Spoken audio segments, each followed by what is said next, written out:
சின்ன முருகைய சிங்கார முருகைய சின்ன சின்ன முருகைய சிங்கார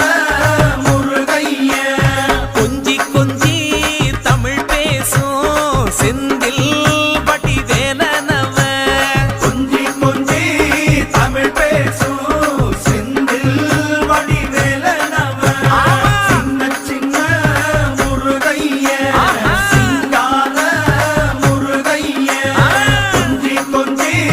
தமிழ் பேசும் செந்தில் வடிவேலனவ சுப்பிரமணிய சாமி என்பார், கார்த்திகேயன் என்பார், சுவாமிநாதன் என்பார், முக அமுதன் என்பார், பாலசுப்பிரமணியன் என்பார், கருணாகரன் என்பார், கதிர்காம கந்தன் என்பார், கதிர்வேல சுவாமி என்பார்.